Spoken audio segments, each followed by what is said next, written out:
parler beaucoup, manger l'argent, voyager beaucoup seulement, mais travailler beaucoup, créer des choses, emploi des jeunes, non, non, non. Les dirigeants africains, les dirigeants sont comme ça. Les grandes gueules. Bonjour à toutes, bonjour à tous, très ravi de vous retrouver, bienvenue dans les grandes gueules ce vendredi, dernier numéro de la semaine. Ici nous survolons l'actualité avec toute l'équipe au grand complet. Pour vos réactions, vous connaissez les canaux qui vous sont dédiés au compte de cette émission. Nous restons avec l'actualité. Eli Kamano dans le viseur de Salifou Kamara, Super V. La nouvelle est tombée mercredi. Le reggaeman est poursuivi en justice pour diffamation, dit-on, dans le dossier Congrès Fédération guinéenne de football. Dans une vidéo postée sur sa page Facebook, l'artiste aurait traité Super V d'ennemi de la Guinée, des propos qui n'ont pas plu à l'ancien président de la FEGIFOOT qui a porté plainte. L'artiste s'oppose à toute comparution devant un juge sans son avocat. Eli Kamano sera dans ce studio pour parler de ce dossier. Grève des huissiers de justice et avocats de Guinée, c'est le statu quo. La situation demeure tendue. Le mot d'ordre est maintenu malgré la dernière rencontre avec le ministre de la Justice. Aux dernières nouvelles, les huissiers pourraient annoncer la suspension de la grève prévue à la cour d'appel de Conakry. Nous aurons au bout du fil maître Sori Daouda Kamara, président de la Chambre nationale des huissiers de Guinée. Eh bien, cette rubrique est devenue une tradition dans les grandes gueules tous les vendredis. Emploi jeune, promotion de la jeune féminine, nous y sommes engagés. Nous y restons. Ce matin, nos projecteurs seront braqués sur la jeune Aminata Savani qui apprend à la vitrerie. Cette jeune dame battante nous livrera les raisons du choix de ce métier, peu courtisé par les femmes. Vous suivrez son parcours dans un reportage réalisé par Fatoumata Kondé, Mamoudou Bouleri Diallo et Elaja Mamadou Aliouba. Vous écoutez les grandes gueules, merci de nous rejoindre déjà avec nous dans ce studio. Kapsa avec nous. Bonjour Kapsa, bienvenue. Bonjour Djiba Mimono et bonjour à tous. Toujours avec sa bavette. Ouais. Voilà, justement, freiner en tout cas la propagation de cette pandémie avec vous, Daouda. Bonjour, bienvenue. Bonjour Djiba, bonjour à tous. C'est Ahmed Junior. Non mais il faut incarner le changement que tu veux voir chez les autres. C'est ce que j'ai dit. J'ai dit c'est Ahmed Junior. L'homme aux bavettes, voilà. Avec les lunettes. Voilà, Antoine Corroin, bonjour, merci de nous rejoindre. Bonjour Diba, bonjour à tous. Très bien habillé ce matin. Merci.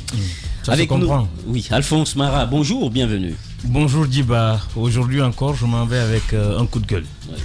Ouais. Ceci concerne la question du loyer en Guinée. Déjà que le loyer est exorbitant, mais il faut que l'État s'implique. Sinon, ce ne sont plus les manifestations religieuses qui mettront les gens dans la rue, ce serait la question du logement. Déjà que l'État guinéen ne construit pas. En fait, l'État n'est pas logeur ou est très faiblement logeur.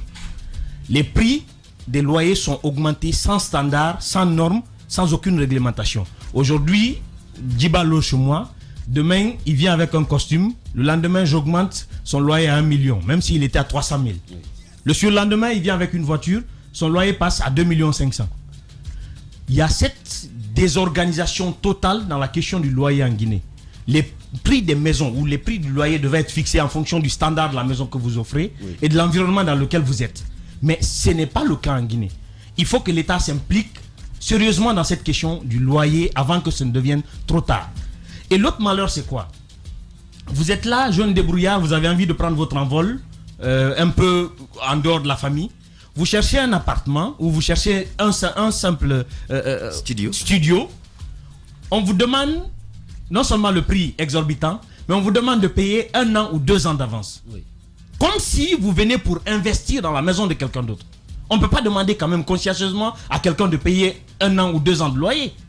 Aujourd'hui, il faut que l'État s'implique. Parce qu'en Côte d'Ivoire, je cherchais le code sur le logement. En Côte d'Ivoire, vous êtes obligé de payer le mois d'entrée, c'est-à-dire votre premier mois, le mois de sortie, le dernier mois que vous devez passer dans la maison, et la caution de garantie, pour éviter que vous causiez des dommages et vous partez sans les réparer. Il faut que l'État guinéen s'implique pour que... Et parfois même cette caution n'est pas remboursée. N'est pas remboursée. Donc aujourd'hui, il faut que l'État guinéen s'implique pour qu'on revienne dans cette norme. Le mois d'entrée, le mois de sortie et la caution. Parce qu'on ne peut pas payer 1 an de loyer à quelqu'un comme si on venait investir. Je me souviens de cette initiative, c'était un droit. Et ça avait été proposé quand même à l'Assemblée nationale. La loi est nouvellement portée. La loi est portée cette année par le député Habib, qui veut relancer. Mais il faudrait que l'État prenne les devants. Ce serait vraiment important que l'État pense aux citoyens. Et l'autre facteur négatif, très négatif, c'est quoi? C'est cette question religieuse qui s'impose dans la question du logement en Guinée. Au-delà d'imposer ou de refuser les maisons pour les célibataires, cas que j'ai vécu. Moi, on m'a refusé un appartement parce que j'étais célibataire. Marie-toi. L'autre malheur, c'est quoi? C'est qu'on vous demande, ah non, vous êtes de quelle confession religieuse? Mais putain, on est en République. On n'a pas besoin d'exiger à quelqu'un qu'il soit musulman pour qu'on lui prête notre maison ou qu'il soit chrétien. On le prête à un citoyen à qui on exige par exemple des normes sanitaires ou des normes d'hygiène, mais pas au-delà. Et aujourd'hui, il y a des Guinéens identifiés qui sont aujourd'hui dans des quartiers, des élages ou même des monseigneurs, qui sont tout le temps dans les églises et dans les mosquées, mais qui refusent de prêter leur maison à des gens qui ne sont pas de la même confession religieuse. Il faut que l'État prenne des dispositions pour ça. Et moi, j'invite les citoyens par ce micro à dénoncer. Le problème, ce sont les prix fantaisistes. Les prix, au-delà des prix. Moi, j'invite l'État à s'impliquer côté prix. Mais j'invite les citoyens à porter plainte contre ces logeurs-là qui exigent que vous soyez de la même religion ou que vous soyez de la même ethnie. La prochaine fois que vous le faites, porter plainte dans un poste de police ou dans un poste de gendarmerie, que les policiers s'impliquent quand même. Il faut qu'on sanctionne ça, qu'on mette fin à ça. Il faut qu'il y ait derrière des dispositions qui disent que cela ne doit plus être fait en Guinée. Et ça, c'est l'État qui doit le faire. Lorsqu'un citoyen, vous allez pour vous trouver un logement et qu'on vous dise de payer une avance de 2 ans ou d'un an et demi, et avec un prix vraiment qui ne correspond pas avec, au standard de la maison, il faut bien que derrière, il y ait une loi qui dise que voilà comment les logements doivent être désormais gérés. Voilà comment vous devez désormais mettre vos maisons en location. Mais on se rappelle encore qu'il y a plusieurs années et de cela aujourd'hui que les démarches, il y a des activistes de la société civile qui ont lancé des actions de dénonciation de cet état de fait. Et ils sont allés, je me rappelle, Baïlo Destin à main et avec Tidiane Diallo. Ils sont allés jusqu'à l'Assemblée nationale et ils y ont été délogés comme des moins que rien. Et il y a eu certains députés, certes, qui les ont écoutés, qui peut-être n'ont pas eu cette force de porter la voix auprès des différents bureaux de l'Assemblée nationale. Et je me rappelle, il y a le député, comment il s'appelle, Habib, qui porte encore cette année le projet. Voilà, qui porte encore cette année le projet. Et cette année, il y a un autre groupe d'activistes, en tout cas d'internautes, qui, à travers les réseaux sociaux, a aussi lancé cet appel. Et il y a eu des regroupements, il y a eu une première réunion, une deuxième réunion. Mais puisque quelqu'un l'a dit il y a des années que si on pense que cette loi peut passer à l'Assemblée nationale, ça se trompe sur les activités de nos différents députés, ce sont des différents gouvernants. Les députés, les ministres, ce sont eux qui sont aujourd'hui les détenteurs des maisons, des immeubles à Conakry. C'est eux qui, quand ils construisent, ils mettent un cousin, ils mettent un neveu, ils mettent quelqu'un là. Et puis voilà, c'est eux qui gèrent. Donc, ils n'ont aucun intérêt à ce que le secteur soit réglementé. Ils n'ont aucun intérêt que le secteur soit réglementé aujourd'hui. Il y a cette affaire également, il y a le doyen Tass qui le rappelait la dernière fois avec de la rigolade. Cette affaire de train Conakry-Niger. Il dit que ça ne pourrait se réaliser tant que ce sont des ministres, tant que ce sont des députés, tant que ce sont des hauts perchés qui ont des camions qui font la navette Conakry-Kankan, Conakry-Zérékoré, parce que lorsqu'il y a le train, ça veut dire que leur business va être stoppé ou tout au moins va être amoindri. Donc, lorsque nos gouvernants deviennent des hommes d'affaires, ça devient compliqué. Et les réformes ne peuvent pas... Ils ont des magasins où ils le vendent. Quand vous avez besoin de riz, ce sont nos ministres, ce sont nos directeurs, ce sont nos hauts perchés qui ont des magasins. Ils ont tout ce dont on a besoin. C'est eux qui gèrent. Donc, ils n'ont aucun intérêt aujourd'hui à ce qu'une telle loi passe. Je me dis que nous nous retrouvons dans certains domaines dans notre pays, nous nous retrouvons comme dans la jungle et chacun fait ce qu'il veut. Et puis voilà, ça passe. Voilà, vous l'avez compris. En tout cas, c'était le coup de gueule de ce matin. Antoine Kourouma, nous partons avec vous. Hier, c'était son baptême de feu. Je vais parler du ministre Thibou Camara, finalement, qui porte la parole du gouvernement avec des points, non des moindres, qui ont été en tout cas élucidés hier. Les grandes lignes et remplacements des fonctionnaires devant faire valoir leur droit à la retraite. Oui, on a suivi hier ce compte rendu du Conseil des ministres qui a été fait par Thibaut Camara, qui était à sa première. Ouais. Vous l'avez rappelé tantôt, c'était son baptême de feu. À chacun de juger s'il a été convaincant ou pas. Est-ce que Thibaut, pour une première, était éloquent? Est-ce que Thibaut a séduit? Parce qu'Alphonse Marat apparemment en tient beaucoup compte. Et il exige que celui qui fait le Conseil des ministres ou qui rend compte du Conseil des ministres soit télégénique, qu'il ait de la personnalité, qu'il ait du physique imposant à l'antenne. Donc à chacun de juger si hier Thibaut, durant son rapport fait de ce conseil, s'il a été convaincant ou pas. À mon niveau, je pense qu'il, pour un début, ce n'était pas mal, même si il a encore beaucoup à... Voilà, il donnait l'impression de lire dans un prompteur, il était trop statique, voilà. Ce n'est pas qu'on doute de ses capacités de grand communicant. En toute chose, il y a une première, et donc on se dit que c'est son entrée en matière. C'est un bao pour l'instant, c'est un débutant, et on attend de voir dans les jours à venir ce que ça va donner, parce que la nouveauté, c'est que désormais, les journalistes participent au Conseil des ministres. Ils participent au compte rendu du Conseil des ministres à travers un point de presse. À l'issue du conseil, à l'issue du rapport... Comme ça se fait d'ailleurs dans certains pays. À l'issue du rapport fait par le porte-parole du gouvernement, il y a des questions que vous pouvez poser par rapport à des passages incompris. Et donc c'est ce qui a été fait hier. Je me dis qu'avec cette innovation, c'est un début encourageant. C'est pas une innovation. Peut-être que ça a été plus ouvert hier, mais c'est pas une innovation. Oui, vous savez quand même tout ce temps ce qu'on reprochait au gouvernement. Ça se faisait quand? Ça se faisait avec Damata, ça se faisait avec Silla. Cette forme à la télévision? Je dis avec ouvert à la télévision. Ouvert à... On va s'écouter, attention. Ouvert à un grand nombre, c'est maintenant.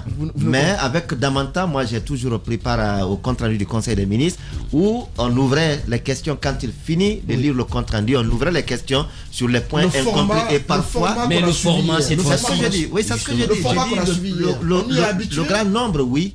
Le grand nombre, on n'y est pas, mais les questions... Mais c'était pas une innovation. Parfois, c'est souvent important lorsqu'il y a de la nouveauté, même quand on ne veut pas admettre, ça ne fait rien de reconnaître qu'il y a de la nouveauté. Ce qu'on a vu hier, c'est de la nouveauté. Vous ne pouvez pas vouloir nier qu'il n'y a pas de nouveauté. Ce qui s'est passé hier avec Thibaut Camara, c'est une innovation. Quand vous le vouliez ou pas, c'est nouveau dans le Conseil. Donc en termes clairs, c'est bien parti. Parlons du fond. Dans le fond, on a suivi un conseil avec de nouvelles mesures annoncées. Vous avez rappelé tantôt avec cette décision du président qui demande à ce que les fonctionnaires devant faire valoir les éternels jeunes, qu'on les dise merci enfin, qu'on leur dise merci pour le service rendu à la nation, qu'on leur demande de quitter au moins pour que les jeunes puissent prendre la relève. Et je me dis que c'est un appel qui est à saluer parce que nous savons tous qu'il y a des fonctionnaires en fonction qui depuis des années, il y a 10, 5 ans, depuis 5 ou 10 années, devaient aller à la retraite. Mais au regard de ce que nous savons de ce pays, où on est capable de modifier son extrait de naissance, où on est capable de faire un arrangement... On a vu le passage de Koligo Epogui ici, ce qui se passe, c'est une plaie. Où on est capable, il y a même Koligo Epogui autour de qui il y a un certain doute par rapport à son âge. On va revenir là-dessus bientôt. Mais où il y a des fonctionnaires qui sont capables de modifier leur âge pour pouvoir se maintenir à leur poste. Et je me dis que si le chef de l'État le dit, c'est un peu un peu une manière de dire que les dénonciations faites ont été prises en compte. Parce que Koli, dans ses révélations, il a dit ici qu'il y a des fonctionnaires qui sont en service, qui devaient depuis longtemps quitter leur fonction. Donc, cette nouvelle mesure... Mais ceux-ci sont restés avec la complicité de certains cadres. De certains cadres. Donc, c'est ce qui va rendre difficile le travail parce qu'il y a des intérêts qui sont engagés dans la situation. Au-delà de cela, il y a eu cet autre appel qui a été lancé par le président, c'est la mise en place des commissions pour les états généraux des ministères de la Santé, de l'Éducation et de la Justice. Alpha Condé apparemment est au sérieux. Il a envie de faire en sorte que cette volonté soit une réalité. Il faudrait aller aux états généraux des départements cités. Mais sauf qu'on l'a rappelé tantôt, ce n'est pas nouveau. À la justice, il y a eu un état général qui a été fait en 2011 avec Christian Sceaux, au mois de juillet, qui n'a rien donné du tout. Les recommandations, certes, ont été appliquées par endroits, sauf que dans l'ensemble, il y a beaucoup de réformes qui attendent encore. On veut encore une certaine réforme à travers des états généraux. On attend de les voir. À l'éducation, encore une fois, l'appel a été lancé. La commission doit être mise en place. Et apparemment, ça peut se faire dans les jours à venir. L'autre information issue de ce Conseil des ministres, c'est la fermeture des bars et autres restaurants. Oui. Le président a réitéré l'appel au ministère de la Sécurité de faire appliquer la mesure. On demande à ce que les restaurants soient fermés. Mais jusque-là, les restaurants ne faisaient pas partir de la mesure. C'est quand même grave. La surprise que j'ai entendue hier lors de ce Conseil des ministres, où on a annoncé que les restaurants doivent fermer. Alors là, je me demande pourquoi. Pourquoi doit-on fermer les restaurants quand on sait que je ne crois pas qu'il y ait des risques d'attraper le coronavirus dans un restaurant? En quoi les restaurants sont un risque de contamination? Parce que c'est possible quand même d'observer les mesures de distanciation. J'ai l'impression qu'on ne sait plus où on va. Du jour au lendemain, on assiste à des mesures mais invraisemblables. Cette mesure-là, la fermeture des restaurants, les bars, j'aurais pu comprendre, ou même des boîtes de nuit, j'aurais pu comprendre à cause des frottements et tout ça. Mais je n'entends nulle part des motels ni des hôtels où le frottement est plus visible. Donc je me dis que pour le cas des restaurants, à ce niveau, la distanciation est possible. On peut faire respecter les mesures à travers le lavage des mains et encore les gestes barrières et tout cela. Mais on ne peut pas comprendre que les restaurants fassent partie des lieux devant... il y a des sources de contamination. Les grandes gueules. La dernière information, c'est bien sûr les barrages au niveau de nos routes. Là, c'est l'une des mesures fortes que j'ai appréciées, parce que là, on doit... Avec les tracasseries, les barrages fantaisistes soient levés.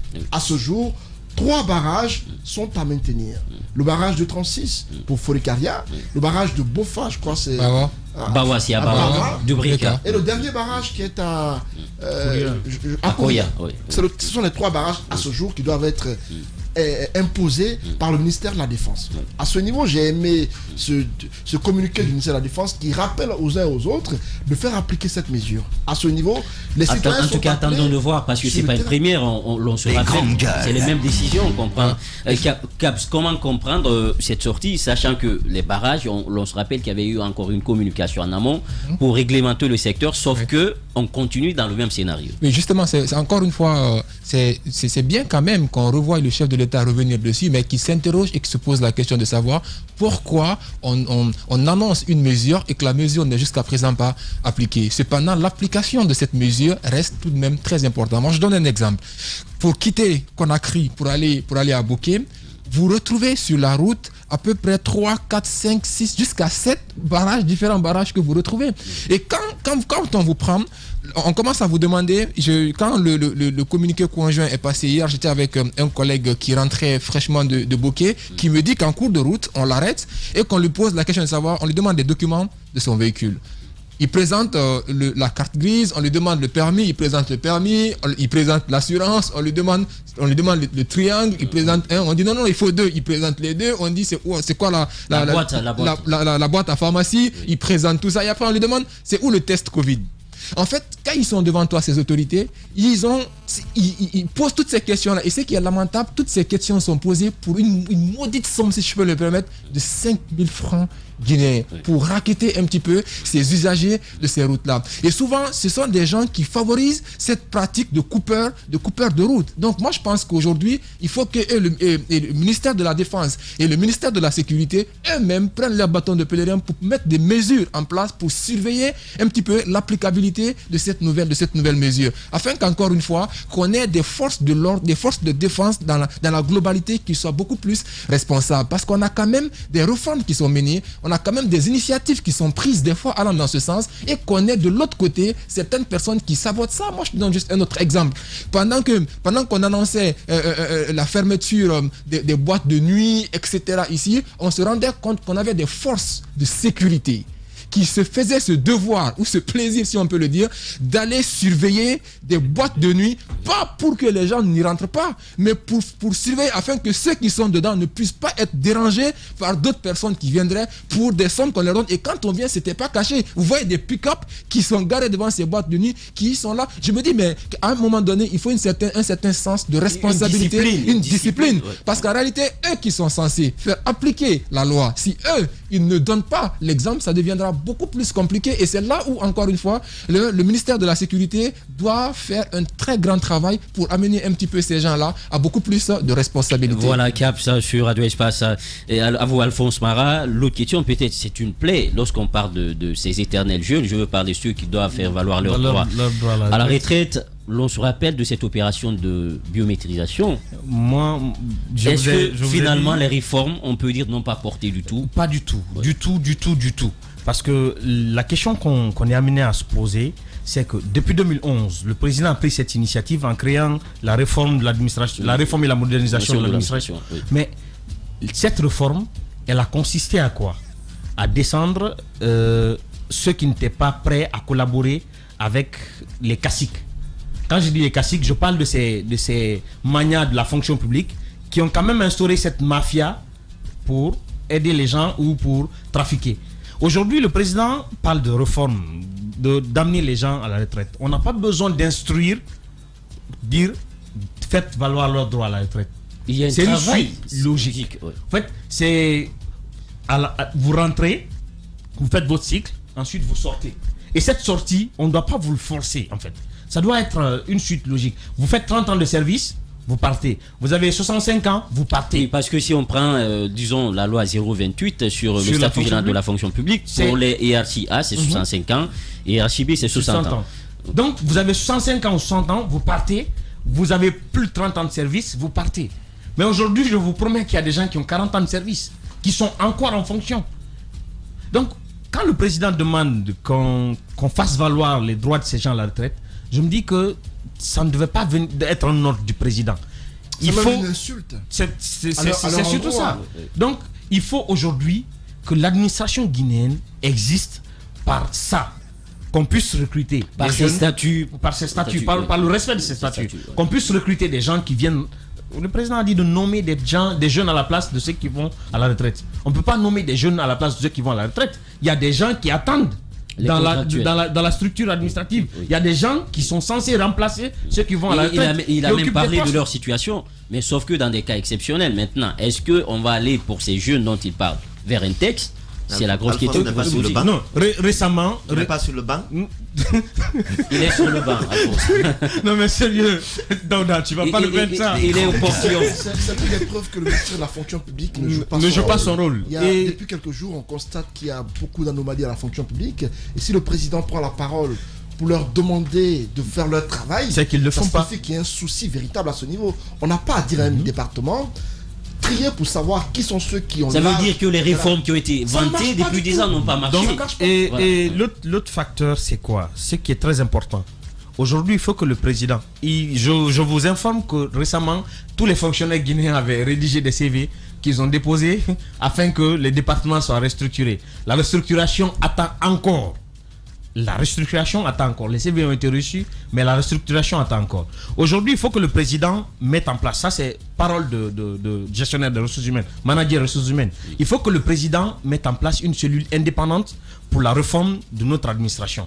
Cette cellule doit être composée, premièrement, doit être présidée par le président lui-même. Parce que si ça passe par un intermédiaire, la structure est faussée.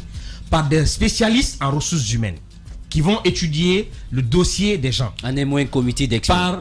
Par des juristes. Oui. Et au-delà de tout, par des membres du service de renseignement.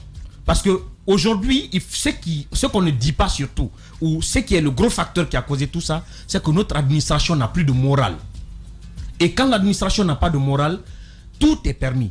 C'est dans ça qu'on se retrouve aujourd'hui. Donc, les managers en ressources humaines vont se charger de comprendre le parcours des gens et savoir quel est le poste qui peut les correspondre. Parce que vous ne pouvez pas prendre quelqu'un qui n'a pas cette expérience administrative, lui parachuter à un poste de directeur de EPA. Oui.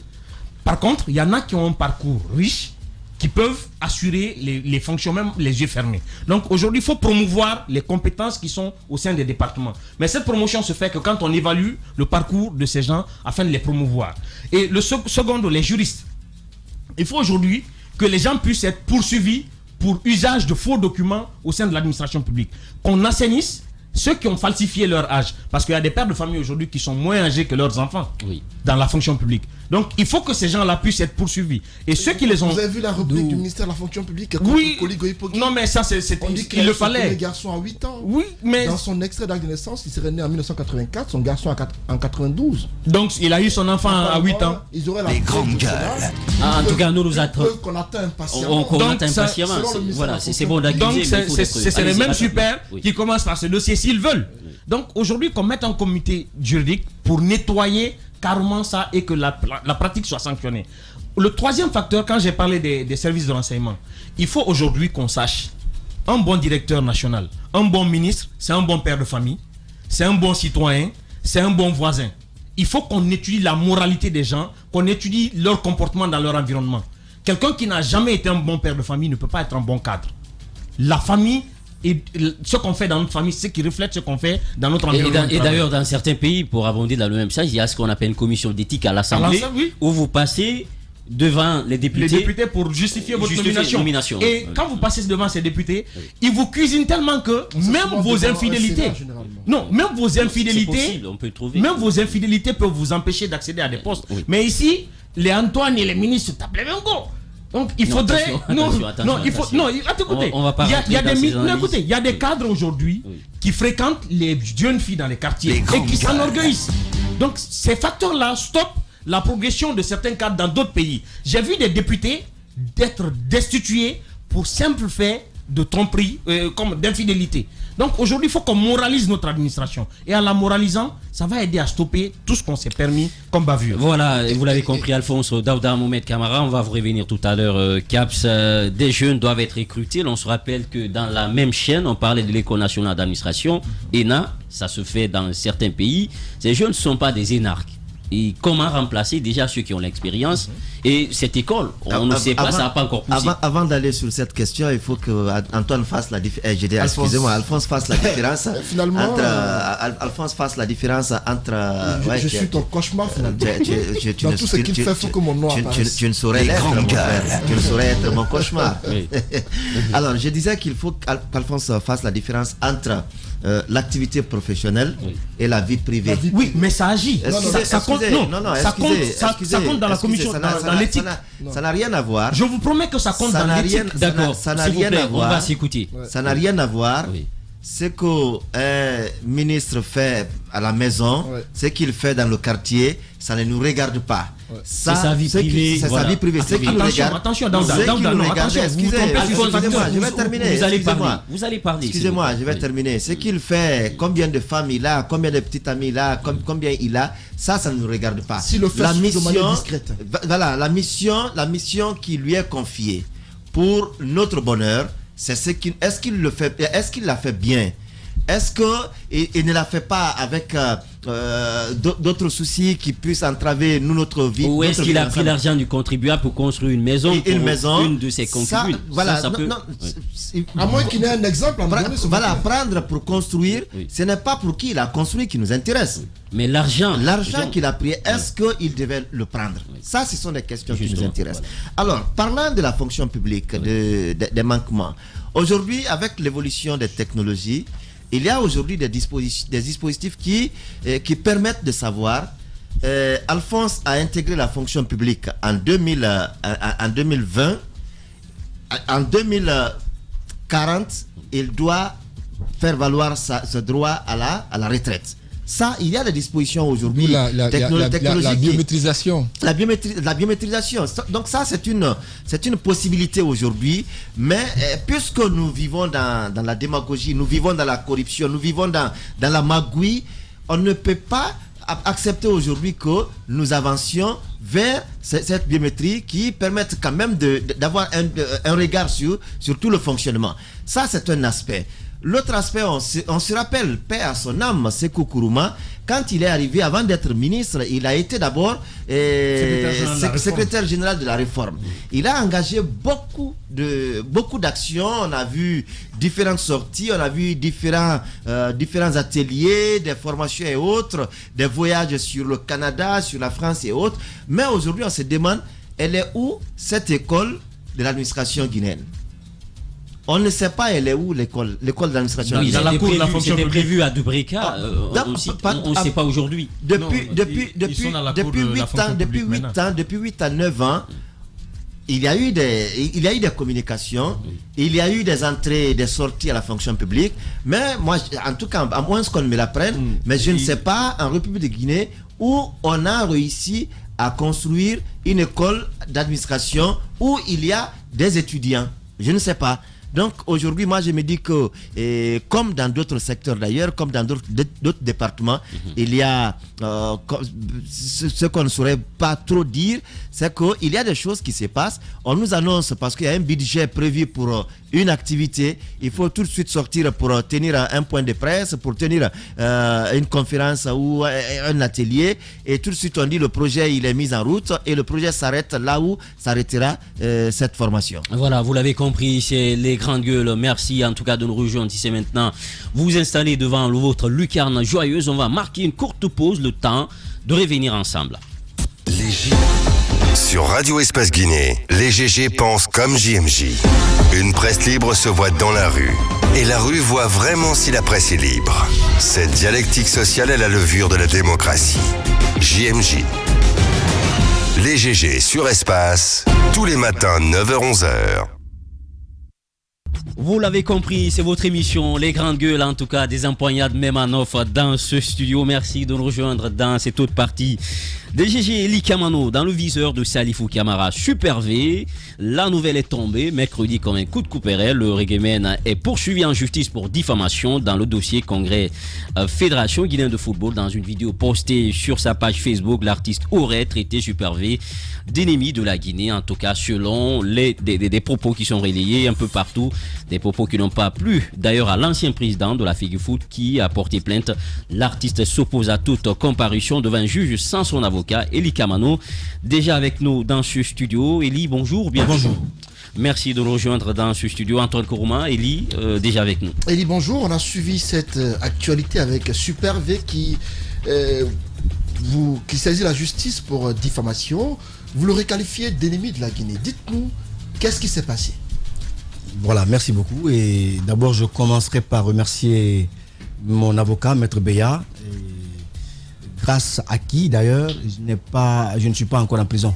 Parce que, oui, parce que tout était préparé par le procureur Alpha Séni, qui est un ami de longue date à M. Salif Super V, en fait, pour satisfaire M. Salif Super V, qui voulait coûte que je sois emprisonné. Malheureusement, arrivé, mon avocat a demandé à ce qu'il y ait un report parce que les avocats sont quand même... Parlons de ce qui s'est passé. Alors, ce qui s'est passé, vous n'êtes pas sans savoir que avant, avec l'arrivée de M. KPC dans cette course, il y a eu beaucoup de tensions. Et ces tensions ont donné naissance, de part et d'autre, à des prises de position au niveau des médias, au niveau de la scène culturelle. On a vu des artistes qui ont pris position pour tel candidat. Oui. Donc nous aussi, dans notre camp, puisqu'on est avec M. Antonio Soiré à cause des acquis qu'il a eu à poser dans ce pays sur le plan de football, on ne peut pas nous empêcher de parler de football parce que c'est un bien commun à nous tous. Donc c'est dans cet élan que j'ai fait une vidéo. Alors lorsque j'ai fait ma vidéo, j'ai parlé de Bouba Sampil. C'est une vidéo qui était destinée à M. Bouba Sampil. Alors, dans les deux phrases où j'ai parlé de Super V, c'est là où j'ai dit que tous ceux qui s'opposent aujourd'hui aux patriotes, qui posent des actes pour l'émergence, pour le football guinéen, le développement du football guinéen, sont des ennemis de la Guinée, et notamment lui. Alors, le mot ennemi, le contexte dans lequel il le met... Les pushistes. Non. Les grandes gueules. Pas pushiste. Ah, d'accord. Potiche, c'est une personne qui occupe un rôle, mais qui n'a pas de pouvoir réel. Alors voilà les deux mots pour lesquels M. Salif Super V met la pression sur le procureur à son tour, qui met la pression sur la police, qui a joué franc jeu dans ce dossier. Je remercie la police de passage, qui a joué franc jeu en faisant savoir au procureur que Eli Kamano a quand même droit à un avocat. Donc, au-delà de tout... Vous voulez dire que Super V a influencé le procureur? Il l'influence. Expliquez-nous un peu. Je vous explique. La première fois qu'on m'a appelé au téléphone, d'abord le procureur voulait procéder autrement. Il voulait envoyer à travers un huissier la convocation. On lui a fait savoir que non, c'était pas la peine. Eli Kamano, on l'appelle, il vient tout de suite. On m'a appelé, le directeur général adjoint la DPJ m'appelle, Oui. je réponds le lendemain, comme tout bon citoyen. On me fait savoir que monsieur Super V a porté plainte contre moi. On me fait lire la plainte. Je donne ma part de vérité. Ensuite, on programme une confrontation. La confrontation, 2 jours après, on arrive, on s'explique. Dans ces explications, il déverse dans le dossier une clé USB où il y avait une vidéo de moi, où j'ai été filé. Alors il dit, je cite, oui, il m'a filé. Il dit, lorsque j'ai appris qu'il partait, qu'il se rendait à la Fédération guinéenne de football, je l'ai fait filer par des gens qui ont pris ces images et la preuve est là. En qualité de qui est-ce qu'il peut me filer dans ce pays-là? Est-il la justice? Sommes-nous dans un état policier? Je ne comprends pas. Ça revient à la justice et à la police, à des fins d'enquête. Alors, mais est-ce que Eli Kamano, président d'un parti politique aujourd'hui, ancien artiste, on peut le dire ainsi. Je ne suis pas ancien artiste, je suis artiste, mais vous êtes désormais en politique. Mais est-ce que vous ne mélangez pas les pédales de manteau d'un côté artiste, d'un côté politicien, pour tout mélanger dans vos prises de position, dans vos communications et qui pourrait aujourd'hui vous porter préjudice? Non, je suis désolé. Vous savez, voilà, tout à l'heure, on parlait de la question de notre société. Il faut qu'on essaye d'ouvrir un peu la mentalité et qu'on essaye d'évoluer un peu. Parce que ce n'est pas le fait d'être artiste qui m'empêcherait d'exercer un autre métier. Être politique, c'est pas un métier qu'on apprend. C'est un engagement. Ça n'a rien à voir. C'est un engagement. J'ai été activiste, panafricaniste. C'était des engagements. Et j'ai décidé d'aller faire un combat dans la rue, un combat que j'ai recadré aujourd'hui, que j'ai redéfini par rapport à mes objectifs. Lorsque, dans les années passées, j'étais activiste virulent, est-ce que mes prises de position aujourd'hui sont égales à celles des années passées? C'est pas la même chose. Parce que j'ai décidé de faire de la politique, mais tout en gardant mon manteau d'artiste. Il y a des parlementaires qui font le sport. Voilà. Allez-y, moi j'ai envie de comprendre. Oui. Daoud a posé la question, mais moi j'ai envie de mieux comprendre. Le Eli Kamano qui a adressé ce message, était-ce l'homme politique, le reggaeman ou le citoyen? Attention, avant d'être politique, avant d'être artiste, je suis citoyen d'abord. Oui, mais sur quelle casquette? Non, attention, ce n'est pas parce qu'on est politique qu'on ne peut pas donner son avis, son point de vue sur le sport, sur le football de la Guinée. Attention, ne cadrez pas des gens ou ne catégorisez pas des gens dans un carcan en leur imposant une certaine vision. Moi, j'ai dit, je suis citoyen de la Guinée. Je suis fils de ce pays.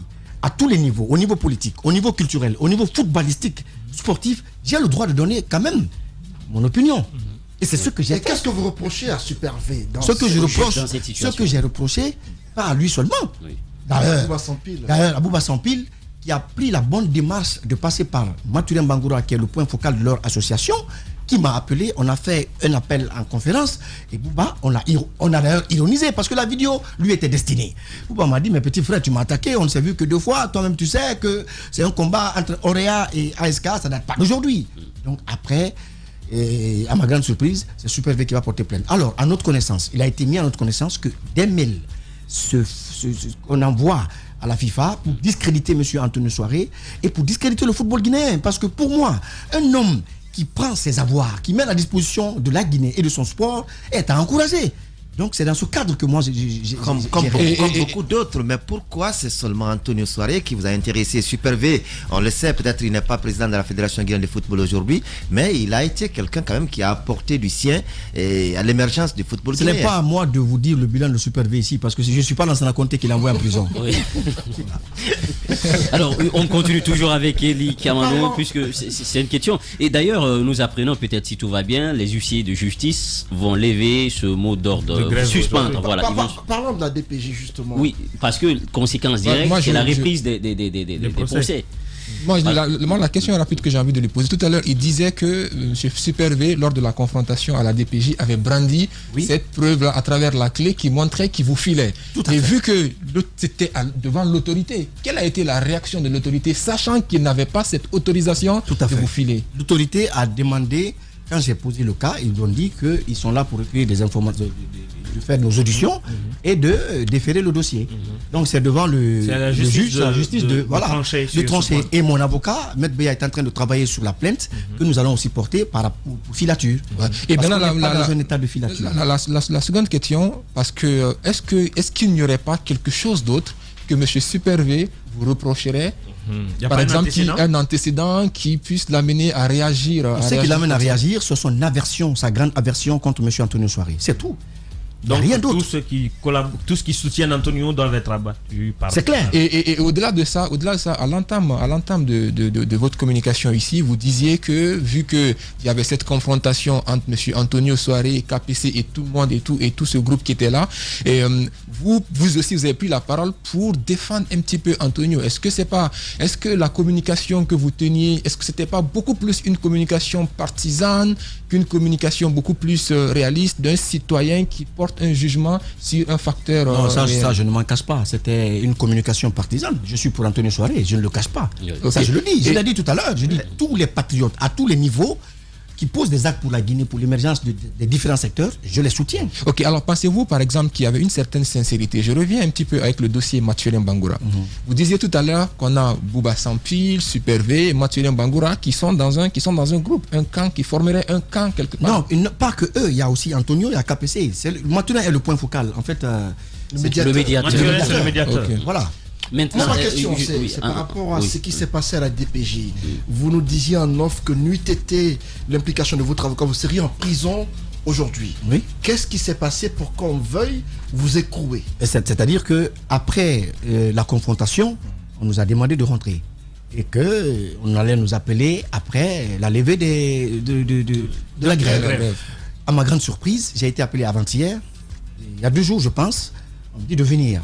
Alors, comme tout bon citoyen, comme je le fais toujours, quand on m'appelle, que ce soit dans un commissariat, que ce soit une plainte d'un citoyen lambda, je réponds toujours. Parce que je n'ai rien à me reprocher. Alors, je suis arrivé à la DPJ, et on a appelé le procureur qui a demandé tout de suite de déférer le dossier avec moi. Et je dis, mais c'est quoi ça? Ça ne marche pas comme ça. Mais la police n'a pas tempéré. Non, la police m'a demandé ce que je pensais. J'ai dit que je ne partirais pas sans mon avocat. Et c'était mon droit le plus absolu. La police m'a demandé de rentrer à la maison. C'est pourquoi je salue l'effort de la police. Et comment comprenez-vous l'attitude du procureur Alpha Seni? Parce que vous disiez qu'il y a une certaine accointance avec... C'est un acharnement. Il n'est pas la justice guinéenne. Il ne peut pas suyer la justice guinéenne. Il ne peut pas ternir l'image de la justice. C'est un acharnement parce que Super V me veut en prison. Il ne peut pas me mettre en prison. Moi, je suis une institution dans ce pays. Je suis un ambassadeur. Quand je dis ennemi, écoutez, quand je dis ennemi, chacun peut le mettre dans le contexte qu'il veut. En Soussou, quand tu dis ennemi, ça veut dire quoi? Yahoui. La Guinée, Yahoui. Dis à quelqu'un de la Guinée, Yahoui, ça veut dire que tu prends envahir le pays. Ça veut dire que tu veux prendre les armes contre la Guinée? Non. Mais il faut qu'on... Maintenant, aujourd'hui, vous êtes, c'est vrai, il parlait de citoyen, mais aussi président d'un parti. Aujourd'hui, si on vous demandait de donner votre point de vue par rapport à cette crise, maintenant qu'Antonio n'est plus dans la course, il s'est retiré, et aujourd'hui KPC qui revient, Mathurin qui s'autoproclame d'ailleurs directeur de campagne, comment vous vivez tout cela? Je pense, franchement, sans parler d'ingérence politique, que le président devrait s'impliquer pour faire une médiation. Sinon, notre football prendra un coup. Parce que du moment où les gens ont réussi à écarter Antonio, du moment où les gens qui étaient avec lui aujourd'hui font volte-face, on le voit. Du moment où les gens sur qui on pouvait compter, il a misé, sur qui il avait misé, sont aujourd'hui en train de faire courber les chines chez peut-être les futurs nouveaux dirigeants. Est-ce que d'autres ne l'ont pas fait avant eux aujourd'hui pour quitter Super V, pour quitter d'autres, pour rejoindre Antonio Soiré? Parce que c'est un cercle quand même dont on connaît un peu, oui, mais pas la cupidité. Oui, d'accord. Mais les circonstances les circonstances n'étaient pas les mêmes. Aujourd'hui, on a eu quelqu'un qui a quand même posé des actes et des bases au niveau de notre football.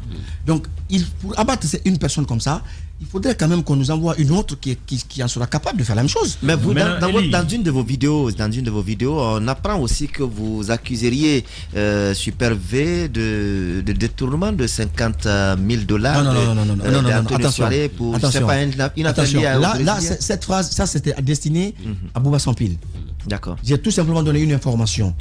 Et j'ai dit qu'on aurait appris que lors d'un déplacement de son club, l'ASK, sur la Mauritanie pour un match, le club n'avait pas les moyens. Alors c'est M. Antonio qui a mis la main à la poche pour payer les $50 000 afin que l'équipe puisse se déplacer. C'est ce que j'ai dit. D'accord. Oui, les concernés ont les preuves, ceux qui ont mis cette information à ma disposition. D'accord. Vous l'avez compris, en tout cas, on va marquer une pause. On avait comme invité dans ce studio Eli Kamano qui donnait son point de vue par rapport à cette situation, d'ailleurs qui défrait la chronique. Eli, merci d'être passé. Merci à vous. On se retrouve dans un court instant. Sur Radio Espace Guinée, les GG pensent comme JMJ. Une presse libre se voit dans la rue. Et la rue voit vraiment si la presse est libre. Cette dialectique sociale est la levure de la démocratie. JMJ. Les GG sur Espace, tous les matins 9h-11h.